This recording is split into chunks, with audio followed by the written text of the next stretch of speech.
बच्चों, आपका स्वागत है वे आंखें कविता के भाग 2 के वीडियो में। वे आंखें कविता सुमित्रा नंदन पंत जी की लिखी हुई कविता है। कविता के माध्यम से हमने समझा कि एक किसान को किस तरह मेहनत और परिश्रम करने के बाद भी जमींदारी प्रथा के चलते शोषण का शिकार होना पड़ता है। किसान की मार्मिक कथा मन को द्रवित कर देती है। तो बच्चों, अब हम भाग 2 के वीडियो के अर्थ को जानेंगे। बिका दिया घर द्वार, महाजन ने ना ब्याज की कौड़ी छोड़ी। रह रह आँखों में चुभती वह कुर्क हुई बरघों की जोड़ी। उजड़ी उसके सिवा किसे कब पास दुहाने आने देती। आँखों में नाचा करती, उजड़ गई जो सुख की खेती। महाजन साहूकार, कौड़ी 1 पैसा, आँखों में चुभती बुरा लगना, बरघों की जोड़ी बैलों की जोड़ी, बरघों मतलब बैल, उजरी सफ़ेद, दुहाने दूध निकालना,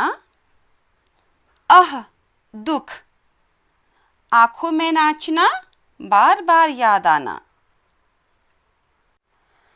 इस काव्यांश में कवि ने महाजन द्वारा मूल और ब्याज वसूलने के लिए किस प्रकार किसानों पर अत्याचार किए, इसका मार्मिक चित्रण किया है। कवि कहते हैं कि किसान चाहे वो परतंत्र भारत के हों या स्वतंत्र भारत के, वह सदैव ही महाजनों के कर्ज से दबे रहते हैं, उनकी गुलामी करने के लिए विवश रहते हैं। महाजन जिसने पहले ही किसान के खेत खलिहान अपने अधिकार में ले लिए थे और आज अपने ब्याज के पैसे के लिए, जो ब्याज के जो पैसे थे उसको वसूलने के लिए बिका दिया घर द्वार। उसने किसान का जो घर था उसे नीलाम कर दिया। रह रह आँखों में चुभती वह कुर्क हुई बरघों की जोड़ी, कुर्क नीलाम हुई और किसान को बहुत ही दुख हो रहा है कि जो उसके बैलों की जोड़ी थी जिससे वह अपने खेतों में हल लगाता था, आज वह जोड़ी भी महाजन ने नीलाम कर दी है। उसके अत्यधिक पीड़ा से ग्रसित है किसान, क्योंकि उसके बैलों की जोड़ी उसे बहुत प्रिय थी। उजरी उसके सिवा किसे कब पास दुहाने आने देती। उजरी जो किसान के पास एक सफ़ेद रंग की गाय थी, उसका नाम किसान ने उजरी रखा था। जो उजरी थी वह किसान से बहुत प्रेम करती थी। किसान और उजरी के बीच आत्मीयता का संबंध था और उजरी अपने पास दूध निकलवाने के लिए किसी और को नहीं आने देती थी। सिर्फ किसान ही था जो उसके पास दूध निकालने के लिए जाता था। आँखों में नाचा करती, उजड़ गई जो सुख की खेती। किसान आज बहुत ज़्यादा दुखी है। क्यों दुखी है? क्योंकि जो उसने मेहनत मजदूरी करके अपने खेतों में अपना पसीना बहा करके जो धन इकट्ठा किया था और उस धन से जो घर बनाया था, संपदा जोड़ी थी, पशु संपदा जोड़ी थी, सुख की खेती, जो कुछ भी उसके पास था सुख संपन्नता के साधन के रूप में, आज वो सब कुछ महाजन ने नीलाम कर दिया है। अब उसके पास कुछ भी नहीं बचा हुआ है, जिसके कारण किसान बहुत ज़्यादा दुखी है। उसका सब कुछ उजड़ गया है और अब जब उसे पुराने दिनों की याद आ रही है कि कैसे उसके पास सब कुछ था, तो वह याद उसे सुखी करना छोड़ के उसे और ज़्यादा दुखी कर दे रही है, उसे व्याकुल कर दे रही है। बच्चों, यहाँ पर मुहावरेदार भाषा का प्रयोग किया गया है। आँखों में चुभना, आँखों में नाचना आदि मुहावरे हैं। यहाँ पर अनुप्रास अलंकार की छटा भी जगह जगह दिखाई दे रही है, जैसे घर द्वार, कौड़ी छोड़ी, उजरी उसके और रह रह में पुनरुक्ति प्रकाश अलंकार है। बच्चों, बघरों से ग्रामीण शब्दों की विशेष जानकारी भी मिलती है। बगरो ग्रामीण भाषा का शब्द है। तो यह इस काव्यांश का काव्य सौंदर्य है। बिना दवा दर्पण के धरनी, स्वर्ग चली आंखें आती भर, देख रेख के बिना दुध मुही, बिटिया 2 दिन बाद गई मर। घर में विधवा रही पतोहू, लक्ष्मी थी यद्यपि पति घातिन, पकड़ मंगाया कोतवाल ने, डूब कुएं में मरी एक दिन। दवा दर्पण दवा आदि के, धरनी पत्नी गृहस्वामिनी, दूध मुही दूध पीने वाली छोटी बच्ची, पतोहू पुत्र वधू। इस काव्यांश में कवि ने किसान के पारिवारिक दुखों का अत्यंत ही मार्मिक चित्रण किया है। कवि कहते हैं कि किसान के दुखों का तो अंत ही नहीं होता है। महाजन ने उसकी धन संपदा, पशु संपदा सब नीलाम करवा दी, पर जो किसान के दुख हैं, जो किसान की समस्या हैं, वह अभी भी किसान के साथ ही बनी हुई है। बिना दवा दर्पण के धरनी, स्वर्ग चली आंखें आती भर। जो किसान की पत्नी है वह बीमारी के कारण, दवा न मिलने के कारण जो है स्वर्ग को प्राप्त हो गई है, उसकी मृत्यु हो गई है, और जिसके कारण किसान बहुत ज़्यादा दुखी है। देख रेख के बिना दूध मुही, बिटिया 2 दिन बाद गई मर। और किसान अपनी पत्नी के मरने से बहुत दुखी है, और वहीं उसकी जो दूध मुँह की बेटी थी, जो बहुत छोटी सी बच्ची थी, जो माँ पर ही आश्रित थी, वह देख रेख की कमी के कारण वह भी 2 दिन के बाद मर गई है। अब किसान जो है उसे दुखों ने घेर लिया है, विपत्तियों ने उसे घेर लिया है। पहले किसान के बेटे को महाजन के कारिंदे थे, उन्होंने मार दिया। फिर दवा के अभाव में किसान की पत्नी मर गई, और जो छोटी बिटिया थी वह देख रेख की कमी के कारण मर गई है। घर में विधवा रही पतोहू, पतोहू पुत्रवधू। अब घर में केवल किसान और उसकी विधवा पुत्रवधू ही रह गए हैं। लक्ष्मी थी। बच्चों, हमारे वहाँ हर घर में जो स्त्री होती है उसे लक्ष्मी का रूप माना जाता है। तो जो किसान की पुत्रवधू थी वह भी लक्ष्मी के ही समान थी। यद्यपि पति घातिन, लेकिन वह लक्ष्मी होते हुए भी उस पर उसके स्वयं के पति की हत्या का आरोप लगा दिया गया।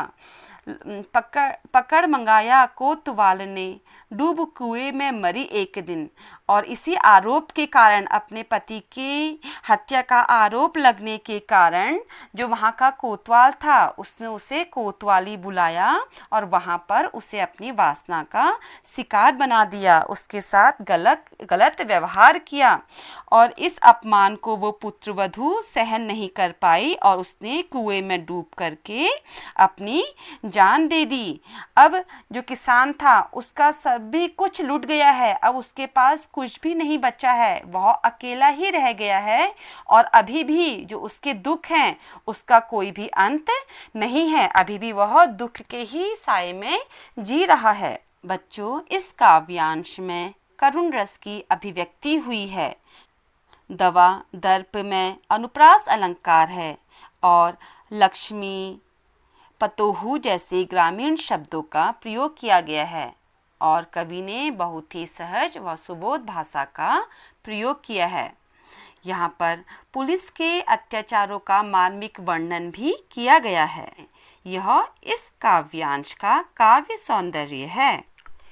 खैर पैर की जूती जोरू, न सही एक दूसरी आती, पर जवान लड़के की सुत पर सांप लौटते फटती छाती।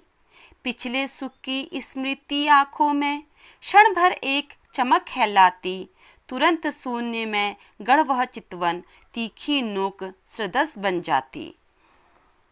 पैर की जूती तिरस्कृत वस्तु, जोरू पत्नी, सुध याद, सांप लौटते जलन होना, छाती फटना फटती छाती, बहुत दुख होना, चितवन देखना।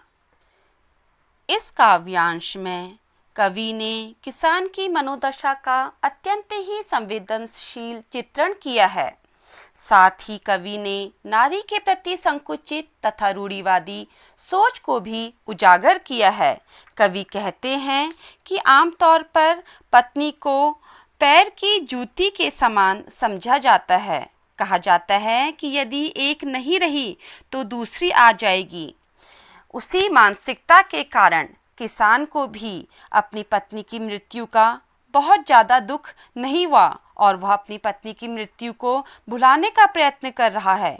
पर जब उसे अपने बेटे की असमय मृत्यु की याद आती है तो उसकी छाती में सांप लौटने लगते हैं और वह अत्यंत ही दुखी हो जाता है कि किस तरह उसके बेटे को अल्प आयु में ही महाजन के लठैतों ने मृत्यु को प्राप्त करवा दिया था।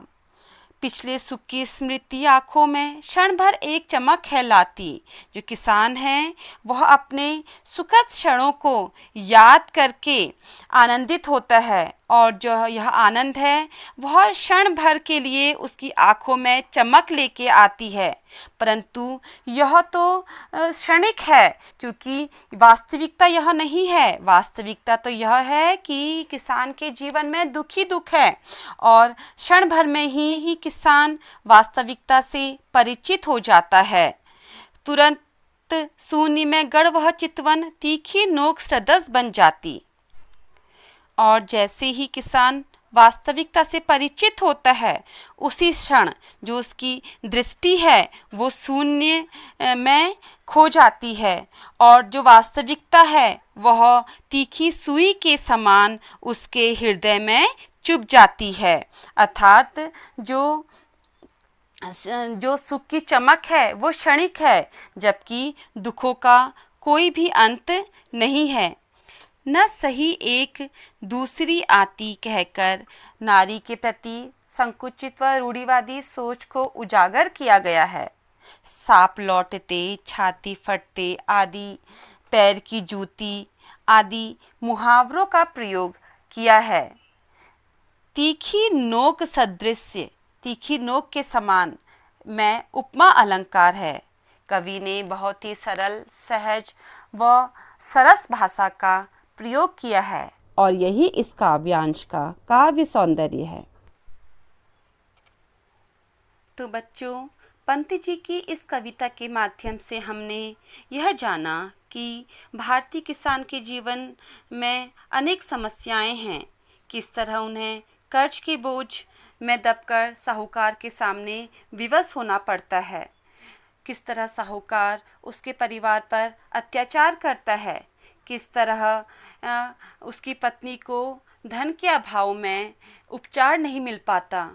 पत्नी की मृत्यु पर छोटी बच्ची की भी मृत्यु हो जाती है और सबसे अधिक दुख की बात तो यह थी कि उसकी पुत्रवधू को भी अपमानित होकर आत्महत्या करने के लिए विवश होना पड़ता है। तो बच्चों, मुझे उम्मीद है कि आपको इस कविता का भावार्थ समझ में आया होगा। यदि आपको इस कविता का भावार्थ समझ में आया तो इसे लाइक कीजिए, कमेंट्स कीजिए, सब्सक्राइब कीजिए और प्लीज़ प्लीज़ प्लीज़ शेयर ज़रूर कीजिए। धन्यवाद।